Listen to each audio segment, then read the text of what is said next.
I think everyone was a bit surprised when Sony announced that Ghost of Tsushima was coming out just a few weeks after Last of Us 2. Both of these games were in development for so long and were so eagerly awaited. There were a few alarm bells that maybe Sony were just sneaking Ghost out in between Last of Us and the PS5 coming out, and then it wasn't really going to be anything special. But the overall, I'd say, negative public reaction to Last of Us 2, relatively speaking obviously, has actually worked in Ghost's favour. After all the discussion around that game, and all the "are games treated as art? Does a game have to be fun to be great?" Along comes this fun, stylish, responsive ninja samurai game, and we all remembered, oh yeah, these are the kinds of games we like. Ghost of Tsushima is a open world action adventure game set in Tsushima, an island in Japan, during the Mongol invasion late in the 13th century. You play as Jin Sakai, a samurai whose goal in the game is to put a stop to this Mongol invasion. So Jin's been raised by a samurai by his uncle, but in order to defeat the Mongols he needs to resort to tactics like assassination and poison that samurai would disapprove of and eventually become the Ghost. Now, the most common comparison you'll hear with Ghost of Tsushima is the Assassin's Creed games. There's definitely a lot of O's to them. I've played a few Assassin's Creed games and I think they're okay. I don't want to come down too hard on them, and I can see why people like them, I can see why they'd prefer them to Ghost, but I just want to highlight here what I prefer about Ghost to Assassin's Creed. For a start, maybe most importantly, I prefer Ghost's gameplay. I think the combat has more depth. It's similar looking animation wise to Assassin's Creed, but it's got that kind of precision that you see in like the Dark Souls and Bloodborne games, along with the depth of the God of War reboot in 2018. The game is mainly a melee combat kind of game, and Jin eventually unlocks 4 different stances, which are used for different enemy types, like one's used for guards with swords, one for shields, one for spears, and one for your kind of big brutes. And you'll be expected to eventually be switching stances on the fly, and it's a much more involving system than you'll see in most games. And yeah, you do get to a point where you can hit the switcher music to a guy off a ledge, and it's very fun. It ended up giving me that same feeling that the Batman games did too, where I'd confront a big group of enemies and I'd just be looking forward to how I'd tackle it rather than dreading it or getting bored. Before you start the fight you also have the chance to do a proper samurai showdown as well, and it never gets old.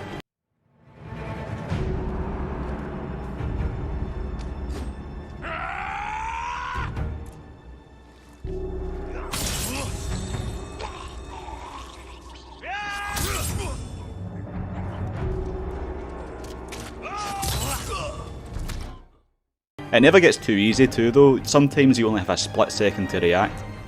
And besides your melee combat, you've got all sorts of sub-weapons like kunai, bombs, smoke bombs, arrows, flaming arrows. All fun stuff, while it's not always necessary, can sometimes get you out of a jam, and helps keep the variety up as well, even just visually. Secondly, I prefer the story and dialogue of Ghost. The Ghost of Tsushima story is pretty simple, and I really liked it. It's not got all that baggage and jargon that comes with Assassin's Creed.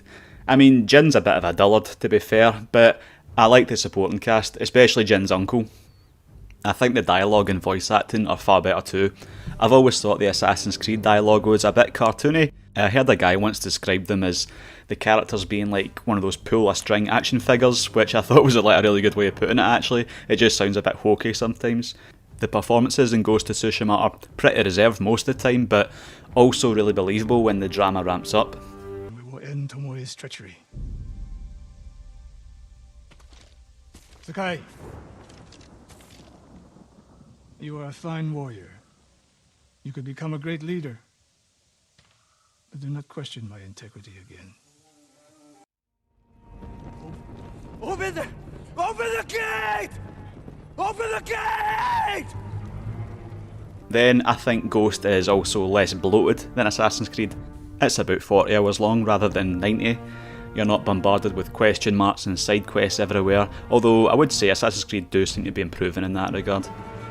The world here is smaller and therefore feels less copy and pasted. There's no levelling in Ghost either. Assassin's Creed levelled up enemies and gear along with you, which meant you'd get a new sword, but it was only useful for a couple of hours until you'd levelled past it. Something I think is designed to make the player keep playing for better gear that got a bit tiresome for me. In Ghost you have the one sword, one dagger, a long range bow and a kind of shorter range bow, and each of these ones you can upgrade about 5 times each, and that's plenty. Assassin's Creed does give you more freedom and traversal than Ghost does. You know, in that game you can climb up everything you want, whereas in Ghost you can only climb on specific handholds and grapple onto specific hooks, but I'm actually going to give the point to Ghost here as well. You see, in older Assassin's Creed games it was a nice wee puzzle on how to climb up a structure, but when I played Odyssey I could just climb up anything and jump off anything with no fall damage. I mean, yeah, it's convenient, but it does make you turn off your brain to some extent. I mean, in Ghost you have to actually look for a way up or a way down, and you do unlock the ability to reduce fall damage, but not from ridiculous heights, and it still takes a degree of skill to pull this move off. And finally, the stealth in Ghost is, well, just as bad as Assassin's Creed, to be honest. Now on to the visuals. Here's a word I hardly ever use. Ghost of Tsushima is delightful. It might be the prettiest game I've ever played. It doesn't look quite as realistic as something like Red Dead 2 or Death Stranding, and there's maybe not quite as much going on as like Horizon, but it just looks stunning. Everywhere you go looks like it could be a painting or like a scene from a film. And Jesus, the photo mode. I don't think I've ever spent so long in a photo mode. It's the first one I've seen where you can actually keep the background moving and take tracking shots. Not that I was very good at them, but safe to say I'll be using my Ghost of Tsushima screenshots as backgrounds for my PC for a good while. What contributes to the overall look greatly is that Ghost has a very minimal HUD. Think of any open world game that you've played. You're either looking at a wee map in the bottom corner, or you're following a wee marker while watching the meters count down, or you're following a compass at the top of your screen. A lot of the time you're not looking at the actual world. Now, some of my very favourite games do this, Witcher, Batman, so it's a kind of necessary evil that I've always just accepted. But Ghost is the first game I've seen where the world itself is your navigation tool. You go and set your waypoint in the map screen and the wind blows in the direction where you need to go. You'll see gusts of wind, leaves, trees, grass, just kind of moving in the way that you want to go. And this means that you're actually taking it all in, looking out for actual landmarks in the game instead of a dot on your screen or on the minimap. I think this will be copied a lot in the future. I mean, I think it will still be necessary for games like GTA, like a city, but for this kind of thing in the countryside, yeah, I can see this really catching on. It doesn't stop here though. If you follow foxes, birds, smoke signals, they'll guide you towards a point of interest, and it all makes the game feel so much more organic and less like a checklist of things to do. The way you can wind up on quests maybe isn't quite as natural as Red Dead 2, but it's honestly not far off.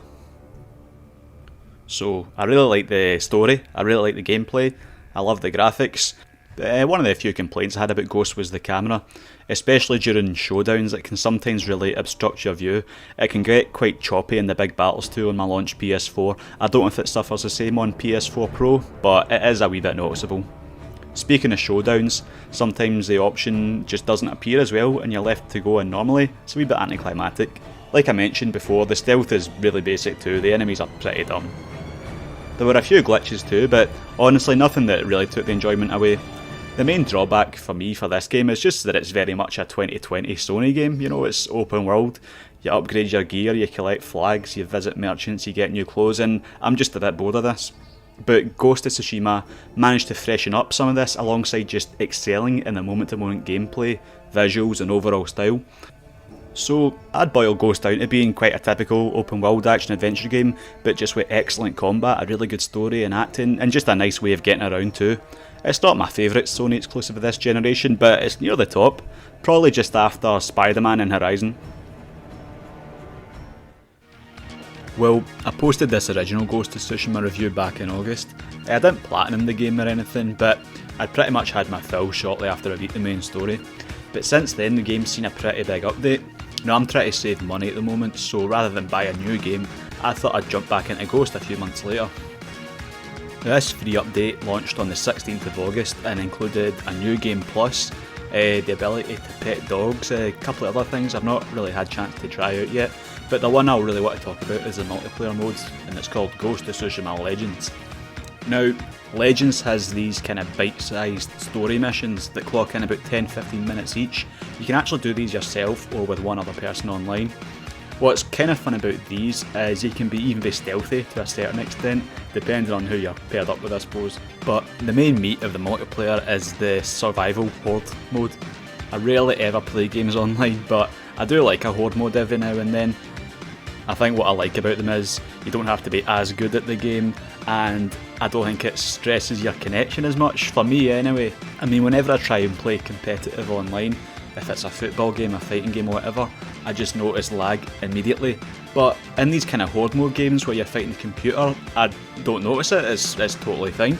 So like a typical kind of horde mode, in Ghost Legends you're put in a team of 4 where you just fight off wave after wave of enemies, getting harder and harder, having to defend zones. Very basic stuff. And maybe it's because I hardly ever play these kind of games, but I was just dead impressed right from the off. The controls are slightly simplified compared to the main game. These guys you play as aren't as fully featured as Jin, but they're put into classes, each with their own unique abilities. I mean, if you've played an online game since, Modern Warfare in 2007, you'll know what I'm on about, so I'll spare you, but it's really fun. Absolutely no monetization either, or loot boxes. It's also got what you see in every game nowadays, earning loot, perks, XP, all that stuff I usually moan about, but I have to admit I quite like that here as well. Again, maybe because I just don't do it that much. It's got a nice community so far as well. I've purely played with strangers so far, but I haven't had any grief at all. I think there is voice chat, but I've not heard anyone use it. Fantastic. Quite often after a wave of enemies, you'll just stand and bow at each other, or even better, once the kind of survival is complete, you could all break out your flutes and have a wee jam. So, Ghost of Tsushima's multiplayer is nothing groundbreaking, but it's done really well. It's probably the most I've even played online since, Battlefield 4, like 5 years ago or something. 2 multiplayer horde modes I really enjoyed back in the day were Uncharted 4 and particularly Mass Effect 3. That game's multiplayer has a real kind of cult following these days, and I could see Ghost kind of emulating that. It's definitely had plenty of goodwill online since it launched. I've seen people even say it's more robust and fully featured than totally online games like Fallout 76 or Anthem were at launch. Again, it's a completely free update, and it gave an already really good game a proper shot in the arm.